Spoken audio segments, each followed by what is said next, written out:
Marilah kita buka kajian pada malam Jumat yang kelima ini dengan pembacaan Ummul Kitab yang kita khususkan kepada seluruh keluarga kita, pada seluruh kerabat kita, guru kita, sanak handai tolan kita semua, kerabat kita, teman kita yang telah meninggal dunia, khususnya semoga oleh Allah diberikan rahmat, diberikan ampunan, dibebaskan daripada api neraka, dan diberikan nikmat di dalam kuburnya. Tak lupa kita kirimkan Fatihah juga kepada orang tua kita yang mungkin jauh dari jangkauan kita, namun mudah-mudahan akan selalu berada dalam hati kita, selalu berada dalam naungan rahmat Allah. Dan juga terkhusus bagi kita semuanya, kita berdoa semoga Allah menjaga kita dari segala macam bahaya, fitnah, dari segala macam kejahatan, baik yang terlihat maupun yang tidak terlihat. Ala hadhihi niyyah wa kulli niyatin shalihah wa ila hadratin Nabi Muhammad sallallahu alaihi wasallam. Al-Fatihah. A'udzu billahi minasy syaithanir rajim. Bismillahirrahmanirrahim. Alhamdulillahi rabbil alamin arrahmanir rahim maliki yaumiddin. Iyyaka na'budu wa iyyaka nasta'in ihdinas siratal mustaqim. Shiratal ladzina an'amta 'alaihim ghairil maghdubi 'alaihim waladdallin. Amin. Allahumma salli wa sallim wa barik 'alaihi wa 'ala alihi. Maulaya salli wa sallim daiman abada ala habibika khairil khalqi kullihimi. Maulaya salli wa sallim daiman abada ala habibika khairil khalqi kullihimi. Huwal habibul ladzi turja syafa'atuhu likulli haulin minal ahwali muqtahimi. Maulaya salli wa sallim daiman abada ala habibika khairil khalqi kullihimi. Ya Rabbi bil Mustafa balligh maqasidana waghfir lana ma madha ya wasi'al karami. Ya Rabbi bil Mustafa balligh maqasidana waghfir lana ma madha ya wasi'al karami. Allahumma salli wa sallim wa barik alaihi wa ala alihi. Baiklah jemaah sekalian, kita akan membahas tentang Id atau sering kita katakan sebagai Lebaran. Kenapa kok dikatakan sebagai Lebaran ini?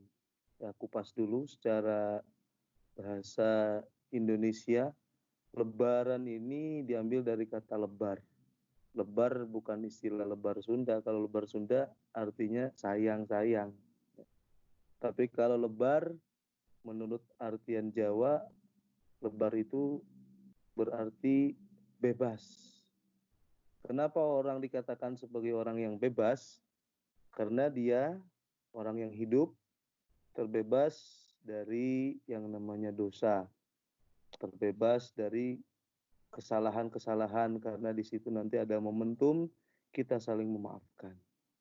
Juga bisa diartikan Lebaran itu kita bebas dari tanggungan kita berpuasa, kita juga bebas dari tanggungan kita untuk mengeluarkan zakat dan ibadah-ibadah yang lain yang membebaskan kita daripada api neraka. Ada lagi yang mengatakan kenapa kok disebut sebagai Lebaran? Karena orang-orang yang sudah meninggal, yang sudah wafat, ini oleh Allah diberikan kebebasan daripada siksanya Allah. Dibebaskan daripada nerakanya Allah. Karena yang sering kita dengar, Ramadan itu di awal adalah rahmat, 10 pertengahan adalah maghfirah, pemberian ampunan, dan 10 yang terakhir adalah idkun minanar atau pembebasan daripada api neraka. Maka orang Indonesia, orang Jawa menamakan dengan istilah lebaran karena terbebas dari dosa, terbebas dari kesalahan, terbebas dari kewajiban, terbebas juga dari untuk orang yang meninggal terbebas dari siksa api neraka. Itu kita tinjau dari bahasa Indonesia. Kalau dari bahasa Arab, lebaran itu dinamakan sebagai al-Eid. Al-Eid itu diambil daripada lafaz masdar aud, ada ya'udu, ya, kembali, yang berarti at-takarrur, li takarrurihima kulli amin, karena yang namanya lebaran itu ya akan berputar terus, 1 tahun kemudian bertemu lagi. Ya. Nah, ini dinamakan sebagai Id karena satu lebaran nanti akan datang lagi lebaran yang lain. Maka dikatakan sebagai al-Id, kembali. Ada lagi yang mengatakan bahwa Id itu diambil dari audihi as-surur aulika surti awaidillah ay afdolihi ala ibadihi. Ada yang mengatakan dinamakan sebagai Id karena seseorang ini di bulan Ramadan sebelumnya, di tahun-tahun sebelumnya, di bulan-bulan sebelum Ramadan, ini banyak susah, banyak mengalami kegalauan, banyak mengalami kesedihan. Tapi ketika masuk bulan Syawal, Lebaran, kita kembali bergembira. Al-Aid, Al-Aid surur. Kembalinya kita menjadi orang yang bersih dan kembali menjadi orang-orang yang berbahagia. Karena saling memaafkan, tidak ada lagi yang namanya dendam, tidak lagi yang namanya saling menyalahkan. Di bulan Ramadan dihabisi dengan masuk perjumpaan Syawal dalam keadaan kembali lagi bahagia. Ada yang mengatakan likas roti awaidillah. Kenapa dikatakan sebagai Id? Karena di hari raya ini banyak sekali anugerah yang diberikan oleh Allah. Baik itu kelapangan rizki, baik itu kita bisa bersilaturahmi dengan saudara-saudara kita, dan lain sebagainya. Itu dinamakan dengan Id. Kemudian karena sekarang mungkin momennya nggak bisa kita untuk kumpul-kumpul, kecuali dengan keluarga inti, maka dari pemerintah pun menganjurkan kita untuk melaksanakan sholat di rumah masing-masing. Nah, mungkin ada beberapa pertanyaan, ada beberapa pembahasan yang harus kita detailkan di sini. Pertama, apa yang harus kita lakukan ketika masuk malam Idul Fitri ataupun 1 hari sebelumnya mungkin. Ini para ulama di sini memberikan keterangan bahwa kita disunahkan ketika mau atau akan menjumpai Idul Fitri ataupun Idul Adha untuk mempersiapkan badan kita. Selain hati kita persiapkan, kita memaafkan orang lain. Ini kita dari segi zahir dulu. Kita disunahkan untuk nanti mencukur rambut, menggunting rambut, kumisnya dicukur, kuku-kuku yang kotor, yang panjang-panjang kita gunting.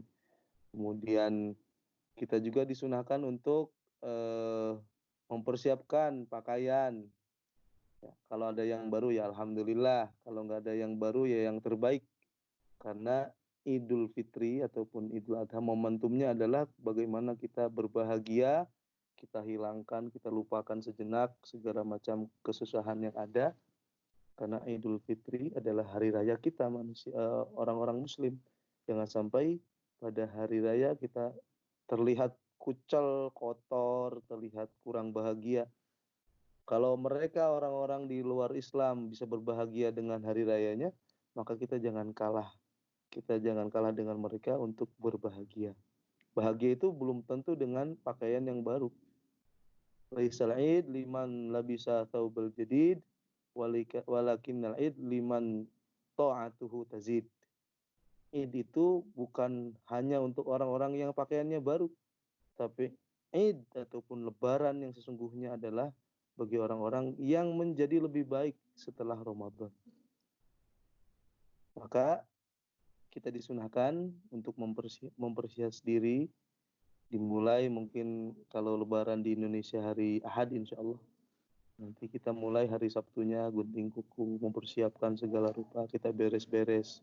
Yang belum dibersihkan kita bersihkan supaya hati kita senang, nuansanya bersih, nyaman, wangi. Kemudian juga disunahkan untuk mandi.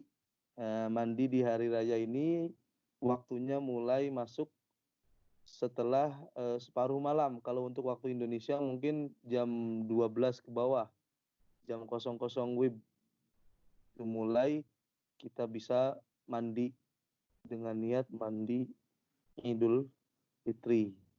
Nawaitul Ghusla Idul Fitri. Saya mandi niat untuk merayakan hari raya. Kalau memang bisa dilaksanakan di pagi hari juga silahkan. Cuman untuk waktunya bisa dimulai malam hari supaya nanti tidak antri mungkin di di WC-nya. Jadi bisa dilaksanakan pada subuh juga bisa. Kita mandi untuk mandi Idul Fitri. Kemudian setelah mandi kita juga nanti disunahkan sebelum melakukan sholat Idul Fitri untuk makan dulu sarapan. Sarapan ya ala kadarnya mungkin satu potong roti, 1 gelas air minum. Yang jelas untuk Idul Fitri ini disunahkan untuk sarapan dulu sebelum kita melaksanakan sholat Id. Kalau Idul Adha sebaliknya. Kalau Idul Adha ini nanti tidak disunahkan untuk sarapan terlebih dahulu. Kenapa? Karena Idul Adha nanti setelah kita sholat akan ada agenda makan-makan daging, banyak daging kurban. Kan nanti tidak disunahkan untuk sarapan pada Idul Adha. Kemudian selain daripada itu, malam harinya ini kita juga disunahkan untuk melafadzkan takbir. Ya. Nah ini untuk sekedar informasi juga tambahan ilmu bagi kita. Takbir itu nanti ada 2 macam. Ada namanya takbir mursal, ada takbir muqayyad. Takbir mursal itu takbir yang tidak ada ketentuan waktunya, dalam artian tidak dibaca setelah sholat. Ya, mau kapanpun, mau jam berapapun silahkan. Itu namanya takbir mursal. Mau malam hari, dia mau lagi di warung, mau di dapur, sambil beres-beres, mau sambil nyetir, itu namanya takbir mursal. Untuk Idul Fitri, takbir mursal ini dianjurkan dimulai pada malam hari, pada maghrib. Ya. Jadi takbiran kita laksanakan setelah masuk maghrib, setelah buka puasa terakhir di bulan Ramadan. Nah, mulai saat itu kita disunahkan untuk membaca takbir. Itu namanya takbir mursal. Waktunya sampai kapan? Sampai kita sholat Idul Fitri, sampai takbiratul ihram. Nah, setelahnya sudah tidak disunahkan lagi untuk kita takbiran.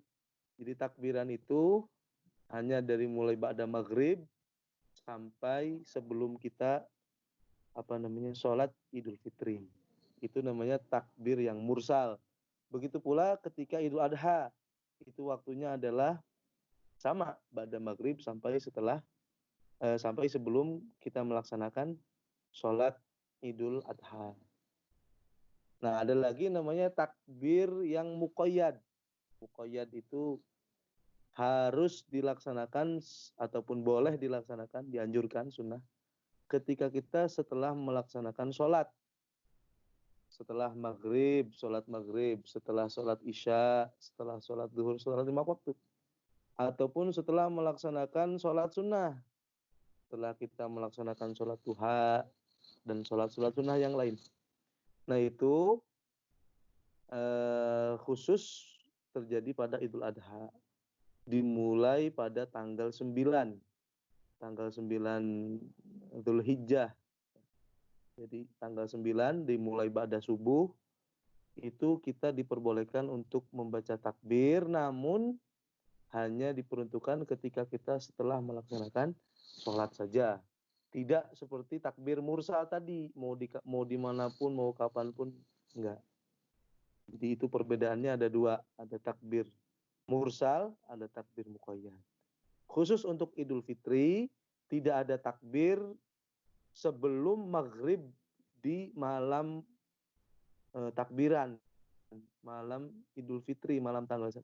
Dan tidak ada takbir lagi setelah kita melaksanakan sholat Idul Fitri. Ini harus kita pahami, karena sebagian masyarakat di daerah-daerah mungkin ya, kadang asar atau zuhur sudah takbiran. Ini salah satu kesalahan yang mungkin harus kita benahi, karena tidak sesuai dengan apa yang diarahkan oleh para ulama. Kemudian selanjutnya, ketika kita melaksanakan Idul Fitri di rumah, ya, sebaiknya memang dilaksanakan di masjid, cuman karena ada pandemi, kita mending di rumah saja. Ya. Yang bagus sholat id itu di masjid atau di musola. Nah, kalau nanti mungkin tempatnya tidak cukup, bisa nanti kita arahkan ke lapangan. Jadi yang didahulukan adalah kita melaksanakan sholat id di masjid. Tapi karena sekarang ada pandemi, kita di rumah saja, ikut dengan apa yang dianjurkan oleh pemerintah. Nah, sholat id ini nanti rangkaiannya ada khutbah ketika memang dilaksanakan secara berjamaah. Kalau tidak dilaksanakan berjamaah, ya nanti tidak ada khutbah. Seperti kita sholat sunnah biasa saja tanpa ada khutbah. Untuk niatnya, usolli sunnatan li'idil fitri. Usolli sunnatan li'idil fitri rok'ataini mustaqbil kiblati adaan imaman atau makmuman. Atau cukup kalau kita ngambil pendeknya, usolli sunnatan li'idil fitri imaman lillahi ta'ala. Selesai. Nah ini, kapan waktunya kita melaksanakan sholat? Ini dilaksanakan ketika matahari sudah naik sepenggalahan. Ya mungkin kalau waktu Indonesia sekitar jam 7. Ya, sekitar jam 7. Waktu masuk duha, berarti juga waktu masuk kita melaksanakan sholat hari raya atau sholat id. Nah kemudian untuk rangkaian sholatnya, ini pertama, di rakaat pertama ini ada 7 takbir. Ada 7 takbir selain daripada takbiratul ihram. Jadi totalnya ada 8. Allahu Akbar. Kemudian disunahkan baca doa iftitah. Allahu Akbar. Allahu Akbar kabira walhamdulillahi katsira sampai selesai. Ataupun kalau nggak pakai doa iftitah juga nggak masalah. Jadi Allahu Akbar, takbir pertama kita sambil niat, usolli sunnatal idul fitri. Kemudian takbir yang pertama, Allahu Akbar. Ini kita disunahkan untuk membaca subhanallah walhamdulillah wala ilaha illallah wallahu akbar.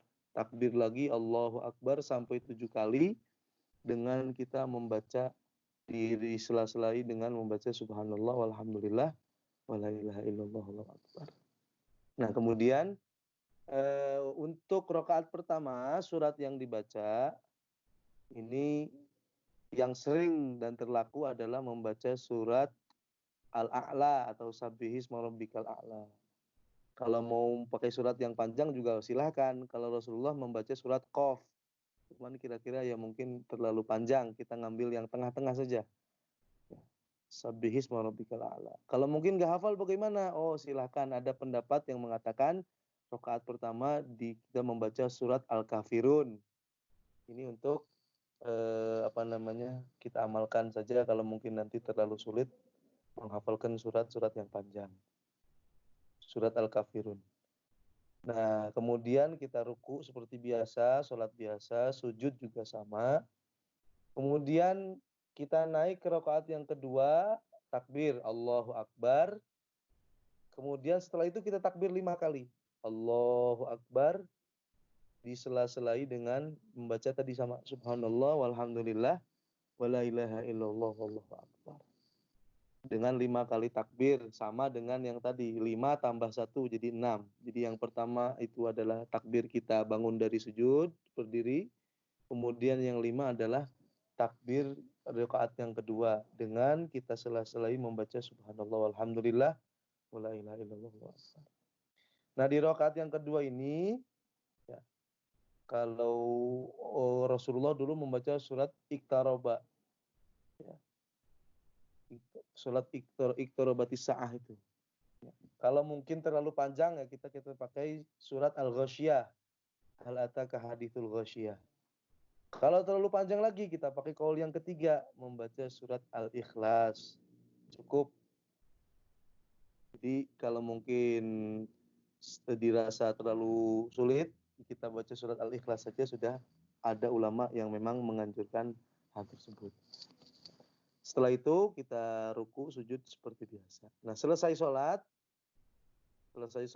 kemudian ada khutbah. Ada 2 khutbah. Khutbah yang pertama ini diisi dengan takbir 9 kali. Allahu Akbar, Allahu Akbar, Allahu Akbar.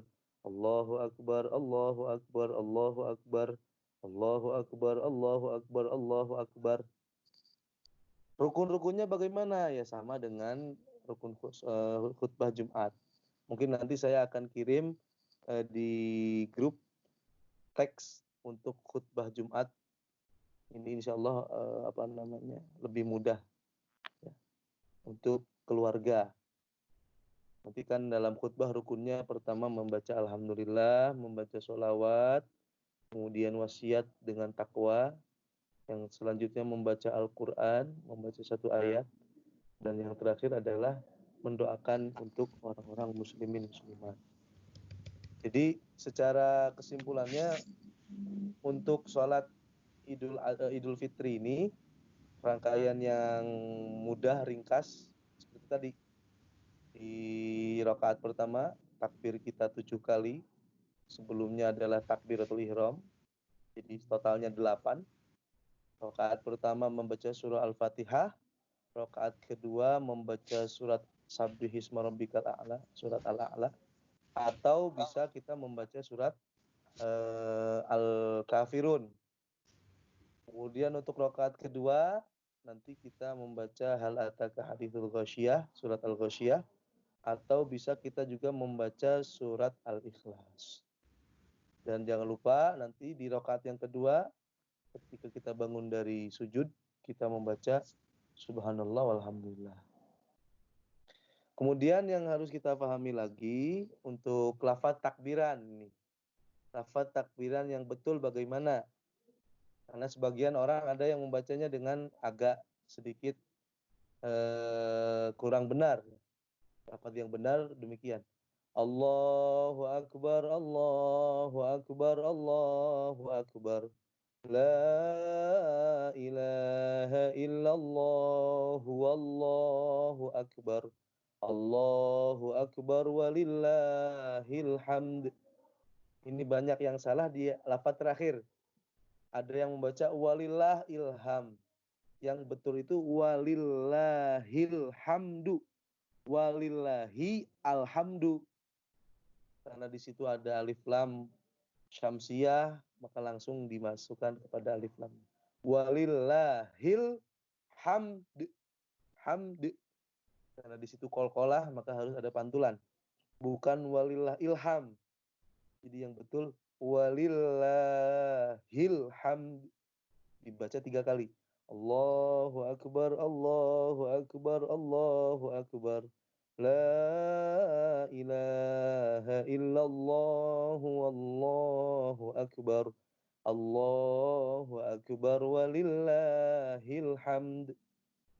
Kemudian setelah 3 kali nanti kita baca Allahu Akbar kabira walhamdulillahi katsira wa subhanallahi bukratan wa asila. La ilaha illallah wa la na'budu illa iyyah mukhlishina lahuddin walau karihal kafirun. La ilaha illallah wahdah sadaqa wa'dah wa nasara 'abdah wa a'azza jundahu wa hazamal ahzaba wahdah. La ilaha illallah wallahu akbar. Allahu akbar walillahil hamd. Kemudian baca lagi tadi 3 kali. Nanti mungkin teks saya kirim juga di grup teks kita membaca takbiran. Jadi yang terpenting nanti jangan sampai kita salah dalam melafadzkan. Allahu Akbar, Allahu Akbar, Allahu Akbar. La ilaha illallah, huwallahu akbar. Allahu akbar walillahil hamd. Itu yang terpenting. Lafadz putar takbir. Kemudian disunahkan juga untuk kita Idul Fitri ini kita silaturahmi dengan saudara-saudara kita.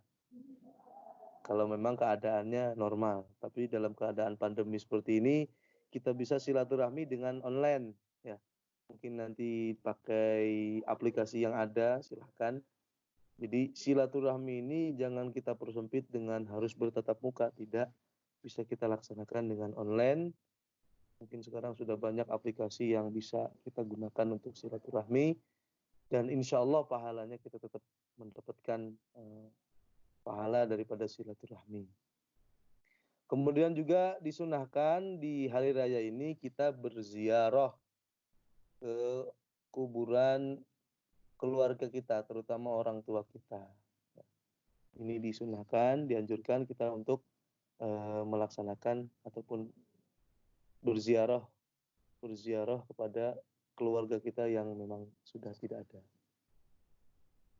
Nah, kemudian juga disunahkan ini sebelum kita melaksanakan sholat ataupun ya sholat Idul Fitri ataupun dilaksanakan setelah subuh, ini kita membaca tasbih. Subhanallah bihamdihi, subhanallah bihamdihi, subhanallah bihamdihi. Sebanyak 100 kali. Ya. Nanti kita kirimkan pahalanya untuk keluarga kita yang sudah wafat. Dalam hadis, dalam keterangan dikatakan, ketika ada orang membaca tasbih 100 kali, kemudian hadiahnya pahalanya kita kirimkan kepada orang-orang yang sudah wafat, maka itu semua nanti akan menjadi suatu hadiah yang istimewa di hari yang istimewa kepada keluarga kita yang memang sudah wafat. Membaca subhanallah wa bihamdihi, subhanallah wa bihamdihi, subhanallah. Ada yang menggunakan istilah subhanallah wa bihamdihi, subhanallahil azim, silahkan. Cuman yang dalam keterangan subhanallah wa bihamdihi saja. Kemudian juga ada riwayat yang tertera dalam kitab, kita dianjurkan membaca subhanallah walhamdulillah wala ilaha illallah wallahu akbar. Ini juga sama, kalau ingin sempurna kita baca 100. Enggak harus kita dalam keadaan duduk menghadap kiblat terus-terusan, enggak. Mungkin ya sambil kita beres-beres, bisa sambil kita mungkin kegiatan yang lain sambil membaca tasbih. Itu amalan yang kedua. Ada yang ketiga, ini yang sering diamalkan oleh ulama-ulama dahulu. Membaca la ilaha illallah wahdahu la syarikalah lahul mulku wal hamdu yuhyi wa yumit wa ala kulli syai'in qadir 400 kali. Jadi kalau saya dulu ketika di pondok itu memang kiai rutin membaca subhanallah bihamdihi 100, membaca subhanallah alhamdulillah wa la ilaha illallah wallahu akbar 100, membaca la ilaha illallah wahdahu la syarikalah lahul mulku wal hamdu yuhyi wa yumiitu wa ala kulli syai'in qadir 400. Tapi bisa kita sederhanakan, mungkin 10 enggak apa-apa. Ya. 10 kali jangan sampai kita tidak mengamalkan. Ini salah satu amalan yang sangat dianjurkan oleh para ulama. Karena nanti kita selain yang berbahagia, kita yang masih hidup, yang sudah meninggal pun akan merasa berbahagia karena kita kirimi doa, kita kirimi pahala bacaan tadi. Kemudian selanjutnya ada beberapa kasus yang harus kita cermati. Bagaimana ada orang yang melaksanakan sholat Idul Fitri, kemudian ketika rakaat pertama dia lupa membaca takbir. Takbirnya cuma 1 kali. Allahu Akbar, kemudian dia langsung baca Fatihah. Maka nanti tidak harus dan tidak boleh dia takbir lagi. Allahu Akbar. Seharusnya kan setelah takbir pertama dia takbir 7 kali. Cuman karena dia lupa akhirnya langsung baca Fatihah. Bismillahirrahmanirrahim. Nah ini nanti tidak usah kembali lagi takbir. Kenapa? Karena takbir ini yang 7 kali ini hukumnya sunnah. Sedangkan membaca Al-Fatihah ini hukumnya wajib. Maka kita dahulukan yang wajib daripada kita melaksanakan yang sunnah. Ini yang harus kita cermati tentang masalah Idul Fitri, sholat Idul Fitri ataupun Idul Adha. Kemudian juga ada tradisi-tradisi yang dilakukan oleh orang-orang kita sudah menjadi budaya, menjadi adat istiadat di Indonesia, yaitu bagi-bagi uang. Ini sangat baik sekali. Ya. Bagi biasanya anak-anak yang masih kecil kita kasih uang, ada yang 2.000, 5.000, 10.000 dan 20.000 sampai ada yang lebih dari itu. Itu adalah suatu kebiasaan, tradisi yang sangat baik sekali. Karena ketika kita memberikan kebahagiaan kepada anak kecil, dalam hadis dikatakan, di surga itu ada namanya Darul Faroh. Ada suatu tempat dinamakan Darul Faroh. Tempat ataupun ruangan berbahagia. Itu untuk siapa? Itu untuk orang-orang yang selalu membuat bahagia hati anak-anak kecil. Kita punya permen, kita kasih kepada anak kecil, anak kecilnya seneng. Ada yang punya makanan ringan, snack-snack ringan, kita kasih sama dia, seneng. Kita kasih uang kecil, kemudian dia senang. Nah ini nanti kita mengharapkan untuk mendapatkan hak kita bisa masuk ke Darul Faroh tadi. Cuman yang harus kita perhatikan ini untuk khusus yang di Indonesia mungkin, entah di Jerman ada atau tidak. Sebagian orang ada yang nanya, bagaimana kalau kita nukar uang? Uangnya 100.000, ya. 100.000 dapat pecahan uang 5.000, 20 biji. Berapa berarti? Uang 5.000 rupiah. Seharusnya kan kalau uang 100.000 ini, uang 5.000 rupiahnya mendapatkan 20 lembar. 100.000 ditukarkan menjadi 20 lembar uang 5.000-an. Nah yang terjadi di kita kan kadang kita membeli harga 20 lembar tadi dengan harga 110.000 misalkan. Nah ini kalau memang tidak kita jaga betul-betul, maka nanti akan masuk dalam akad riba. Karena kita menukarkan uang 100.000 ataupun 105.000 tapi diganti dengan uang 100.000.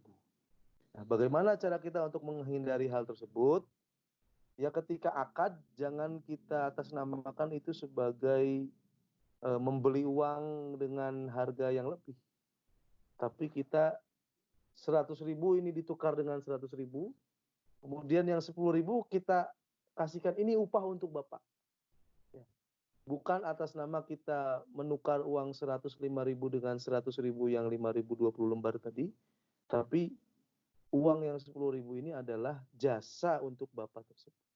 Maka kalau demikian kita tidak akan masuk dalam ranah riba. Ini yang harus kita perhatikan.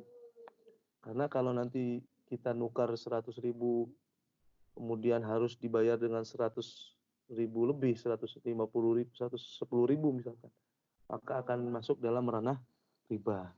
Untuk mengelaknya, untuk kita tidak terjerumus dalam riba tadi, yang 100.000 ditukar dengan 100.000, kemudian kita tambah 10.000, ini sebagai jasa Bapak, untuk Bapak sebagai jasa, sebagai upah, bukan sebagai alat transaksi yang sudah kita tukarkan. Maka kita akan selamat dari riba. Kemudian selanjutnya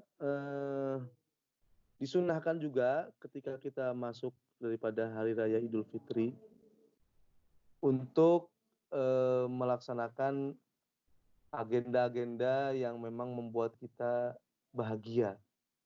Jadi Idul Fitri ini harus identik dengan bahagia. Bahkan sebagian hadis diperbolehkan nanti kita mengadakan acara mungkin sholawatan bareng, ya. Kita nasyid bareng, ataupun melakukan video call dengan keluarga, kemudian sambil sholawat bareng, ini disunahkan juga. Ya. Bahkan sebagian ulama-ulama di luar negeri ini, Idul Fitri ada yang nari japin, tarian Arab itu, tarian japin, diiringi dengan sholawat, kemudian sambil nari-nari japin. Karena dulu ketika Idul Fitri, Rasulullah Shallallahu Alaihi Wasallam pernah di Masjid Nabawi itu ada orang-orang Afrika, yang adat istiadat mereka itu kalau Idul Fitri itu biasanya ada tarian menggunakan tombak. Kemudian setelah Rasulullah melihat hal tersebut, beliau tidak melarang. Ya. Bahkan Siti Aisyah ingin nonton, nah oleh Rasulullah dikasih nonton. Jadi Kanjeng Nabi ada di di pintu, Siti Aisyah ada di belakang beliau, menonton atraksi orang-orang Afrika yang melaksanakan atau melakukan tarian menggunakan tombak. Nah, setelah selang beberapa menit, kemudian Kanjeng Nabi nanya, bagaimana wahai Aisyah, apakah sudah cukup? Kemudian Siti Aisyah menjawab, sudah cukup wahai Rasulullah.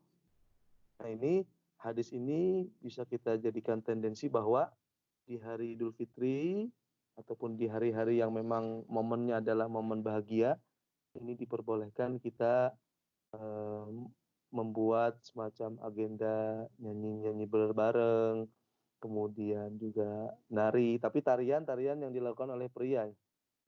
Kemudian juga nyanyian-nyanyian yang memang di situ mengandung nilai-nilai mungkin qasidah, sholawat, ya, ataupun lagu-lagu religi, bukan nanti lagu-lagu yang memang bertentangan dengan syariat Islam. Idul Fitri mungkin dangdutan ya kurang cocok. Kita isi dengan nasyid-nasyid kan banyak. Itu juga tidak masalah. Kemudian juga di Syawal ini juga nanti ada puasa 6 hari. Tanggal 2 Syawal sampai tanggal 7. Makanya di istilah di Jawa itu ada lebaran ketupat. Dan juga di Yaman itu biasanya orang saling berziarah, saling berkunjung itu di hari ke 8. Jadi tanggal 2 sampai tanggal 7, ini biasanya orang-orang dulu ini puasa. Tanggal 8 baru mulai berkunjung ke sanak familinya. Dan untuk masa pandemi ini saya rasa cocok sekali kita melakukan puasa ini. Karena kegiatan kita di luar mungkin dikurangi, dibatasi. Maka kita bisa gunakan waktu luang ini untuk berpuasa. Di tanggal 2 sampai tanggal 7. Bagaimana kalau tidak dilakukan di tanggal tersebut? Silahkan, mungkin kita mau puasanya nanti di pertengahan. Nggak apa-apa, atau mau dicicil. 2 hari dulu, nanti 2 hari lagi, atau 1 hari lagi, nanti selang 3 hari nambah puasa. Terserah. Yang penting dilaksanakan di bulan Syawal, mau tanggal berapapun tidak ada batasan waktu. Ini yang sangat dianjurkan. Orang yang melakukan puasa 6 hari di bulan Syawal, maka nanti menyempurnakan puasa yang dilakukan di bulan Ramadan. Nah ini juga penting harus kita pahami, kalau memang kita punya tanggungan di bulan Ramadan, misalkan pernah kita berbuka puasa di bulan Ramadan tanpa adanya uzur, kita nggak sakit, kita nggak sedang melakukan perjalanan, kita khilaf ya, kemudian puasa kita batal, maka kita harus segera mengqadhanya di tanggal 2. Kita ini hukumnya wajib kalau memang membatalkan puasa tanpa adanya alasan, tanpa sakit, tanpa ada bepergian. Nah, untuk yang haid, bagaimana wanita-wanita yang haid ataupun yang sakit, yang memang dalam perjalanan, itu kan boleh nanti dia tidak puasa. Nah, ini dianjurkan untuk segera mengqadha. Untuk segera. Boleh mengqadha, mungkin 1 bulan yang akan datang, ya dipersilahkan. Tapi yang terbaik adalah segera kita lunasi hutang kita, beban-beban kita, jangan sampai numpuk-numpuk di kemudian hari. Jadi dimulai di Syawal ini ada pandemi, kita kegiatan mungkin dibatasi, kita gunakan untuk puasa 6 hari di bulan Syawal. Ini sangat baik sekali. Itu mungkin yang berhubungan dengan ritual kita di malam harinya. Dan juga yang terpenting malam hari ini yang paling sering diwanti-wanti oleh ulama-ulama kita. Di malam Idul Fitri ini selain kita bersiap-siap, beres-beres rumah, kita mempersiapkan makanan, mempersiapkan pakaian, juga dianjurkan di malam harinya kita melaksanakan sholat tahajud. Ada hadis mengatakan man ahya lailatal id, maka ahyallah qulubahu yauma tabutul qulub. Ketika ada orang yang menghidupkan malam Idul Fitri, maka Allah akan menghidupkan hatinya di mana hati-hati orang-orang mati. Di hatinya dia tidak akan mati, akan selalu terpancar cahaya dari Allah, mendapatkan taufik hidayah. Minimalnya, ini kalau kata Ki Maimun Zubair, minimalnya kita sholat witir 1 rakaat. Ya. Sholat witir 1 rakaat saja.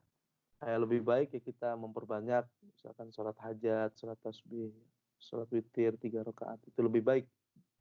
Jadi jangan sampai di malam Idul Fitri ini kita leha-leha, ya, kita malah sibuk dengan keduniaan. Di malam Idul Fitri adalah malam yang istimewa, termasuk daripada 5 malam yang doa ini tidak akan ditolak oleh Allah, akan diijabah oleh Allah. Malam Idul Fitri, malam Idul Adha, malam Tarwiyah, malam Arafah, kemudian malam Asyura. 5 malam ini termasuk malam-malam yang istimewa yang harus kita hidupkan dengan sholat ataupun baca Quran, baca sholawat, atau dengan takbiran. Banyak hal-hal yang bisa kita laksanakan di malam Idul Fitri. Kemudian yang ini juga yang mungkin terlewat, ucapan yang betul ketika kita ingin memberikan selamat Idul Fitri itu bagaimana? Nah, ini dalam kitab Al-Aid dikatakan yang betul kita membacanya gini. Taqabbalallahu minna wa minkum. Taqabbalallahu minna wa minkum. Taqabbala, semoga Allah menerima daripada kami dan kalian. Menerima apa? Puasa dan juga ibadah-ibadah yang kita lakukan di bulan Ramadan. Jadi doanya seperti itu ya. Taqabbalallahu minna wa minkum. Ada yang membaca dengan tambahan siyamana wa siyamakum. Ada yang seperti itu. Cuman kalau yang dalam keterangan kitab taqabbalallahu minna wa minkum, mau ditambah juga nggak apa-apa. Siyamana wa siyamakum. Minal aidina wal faizina. Ya. Aid itu dari ada ain. Aidina wal faizina. Z biasa, bukan za tapi Z, zai. Minal aidina wal faizina kulla amin wa antum bi khair. Itu yang betul. Taqabbalallahu minna wa minkum minal aidin wal faizin kulla amin wa antum bi khair. Kalau mau ditambahkan silakan. Minal aidin taqabbalallahu minna wa minkum siyamana wa siyamakum minal aidin wal faizin kulla amin wa antum bi khair. Nanti saya akan kirim juga teksnya supaya lebih mudah dan tidak ada kesalahan dalam penulisan. Itu mungkin seputar Idul Fitri. Nanti kita bisa lanjutkan di sesi tanya jawab. Mungkin ada yang belum jelas. Waktu dan tepat kami kembalikan ke moderator. Silakan.